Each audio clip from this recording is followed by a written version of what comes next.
ایک گھر میں ایک جگہ پر بہت سارے یہودی لوگ جمع تھے، اور ان لوگوں میں یہودیوں کا ایک بڑا عالم جس کا نام فخاس تھا وہ بھی بیٹھا ہوا تھا۔ سیدنا صدیق اکبر رضی اللہ تعالیٰ عنہ نے موقع دیکھا اور سوچا کہ جا کر انہیں اسلام کی دعوت دوں، انہیں دین کی دعوت دوں۔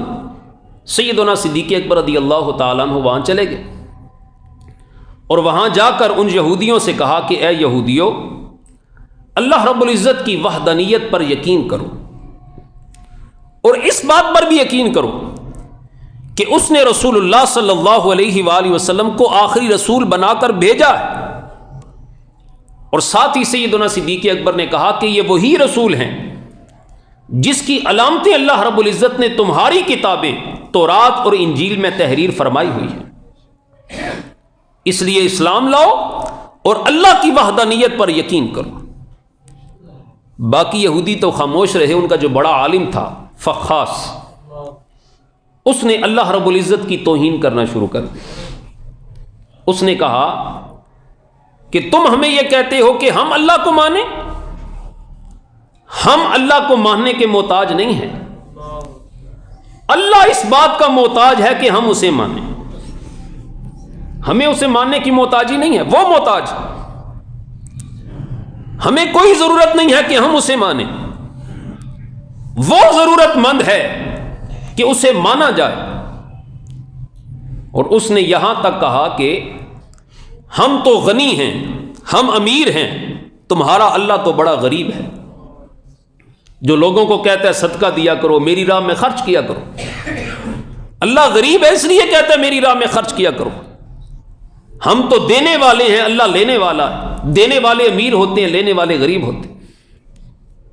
تو جب اس نے اللہ رب العزت کی توہین کی، باوجود اس کے کہ معاہدہ ہو چکا تھا، سیدنا صدیق اکبر رضی اللہ تعالیٰ عنہ سے رہا نہ گیا۔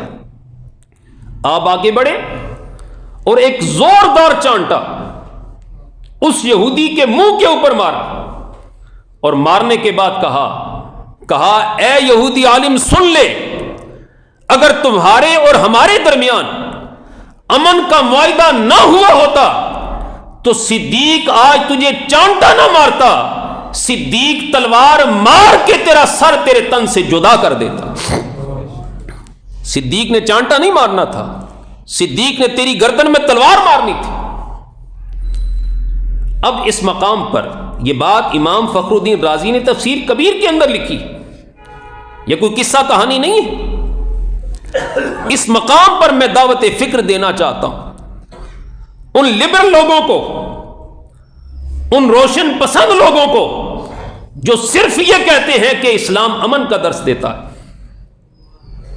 اسلام صرف امن کا درس نہیں دیتا، اسلام غیرت کا درس بھی دیتا ہے۔ جب تک کوئی اللہ رب العزت کی توہین نہ کرے، جب تک کوئی اللہ کے رسول صلی اللہ علیہ وآلہ وسلم کی گستاخی نہ کرے، اس وقت تک اسلام امن کا درس دیتا ہے۔ اور جب کوئی اللہ اور اس کے رسول کی گستاخی کرے، پھر اسلام امن کا درس نہیں دیتا، پھر اسلام گستاخ رسول کی گردن کو کاٹنے کا درس دیتا ہے۔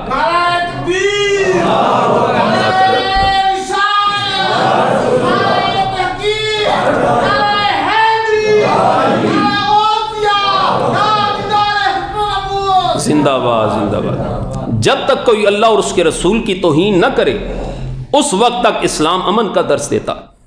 جب کوئی اللہ اور اس کے رسول کی توہین اور گستاخی کرے، پھر اسلام امن کا درس نہیں دیتا، پھر اسلام درس دیتا ہے من سب نبیا فاقتلوا، جو نبی صلی اللہ علیہ وسلم کی گستاخی کرے اس کی گردن کاٹ کے رکھ دو۔ تو سیدنا صدیق اکبر نے اس کے منہ پہ چانٹا مارا اور کہا کہ اگر معاہدہ نہ ہوا ہوتا تو آج میں چانٹا نہ مارتا، میں تلوار سے تیرا سر تیرے تن سے جدا کر دیتا۔ وہ فخاس اور اپنے ساتھ چند چیلوں کو لے کر رسول اللہ صلی اللہ علیہ وسلم کی بارگاہ میں آیا اور آ کر کہنے لگا کہ آپ کا اور ہمارا امن کا معاہدہ ہوا تھا، آج ابوبکر صدیق نے میرے منہ پہ چانٹا مارا ہے، اور یہ سارے لوگ میرے ساتھ جو آئے ہیں گواہ اس چیز کے۔ سیدنا صدیق اکبر رضی اللہ تعالیٰ عنہ کو رسول اللہ نے بلوایا۔ کہا ابو بکر آپ نے نہیں چانٹا مارا؟ سیدنا صدیق اکبر نے عرض کی ہاں یا رسول اللہ میں نے چانٹا مارا ہے۔ کہا کیوں؟ سیدنا صدیق اکبر رضی اللہ تعالیٰ عنہ نے کہا کہ اس یہودی نے یہ کہا ہے کہ اللہ غریب ہے اور ہم امیر ہیں، اللہ مانگنے والا ہے ہم دینے والے ہیں، اس نے اللہ رب العزت کی گستاخی کی ہے، توہین کی، میں نے اس لیے اسے چانٹا مارا۔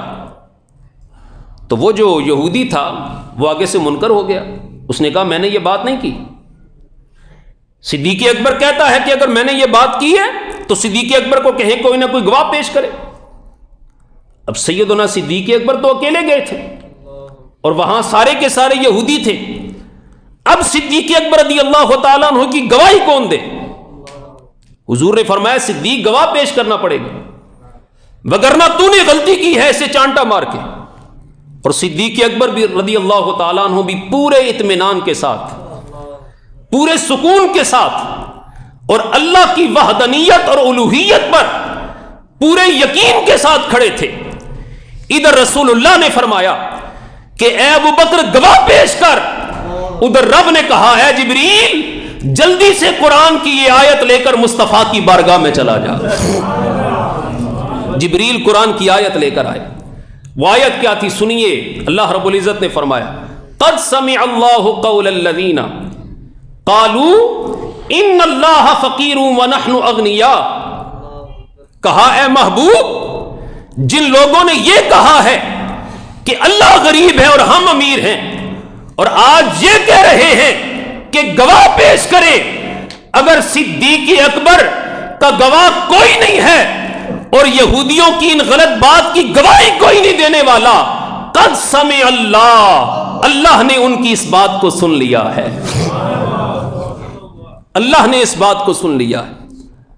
ان اللہ فقیر ونحن اغنیاء، کہ یہ یہودی یہ بات کہہ رہے ہیں کہ اللہ فقیر ہے اور ہم غنی ہیں۔ دوستان گرامی قدر، یہ بات آپ سمجھ چکے ہیں، میں اس پر صرف ایک نقطہ آپ کے سامنے رکھنا چاہتا ہوں۔ آپ میں سے بھی بہت سارے لوگوں نے کچہریوں میں، عدالتوں میں کبھی چکر لگائے ہوں گے۔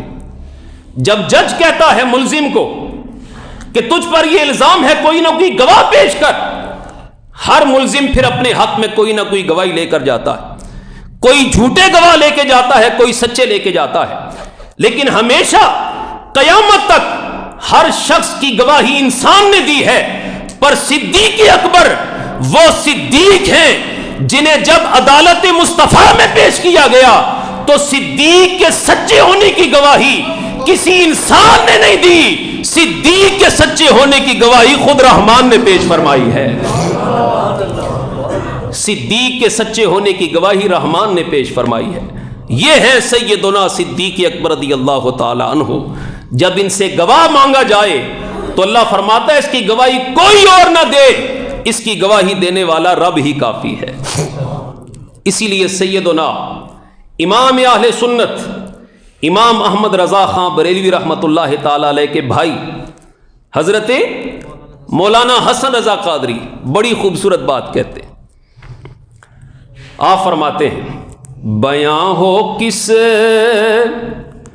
زبان سے مرتبہ صدیق اکبر کا، فرماتے ہیں میرے پاس تو وہ زبان ہی نہیں ہے جس زبان سے سیدنا صدیق اکبر کا مرتبہ بیان کر سکوں۔ بیاں ہو کس زبان سے مرتبہ صدیق اکبر کا، ہے یار غار محبوب خدا صدیق اکبر کا۔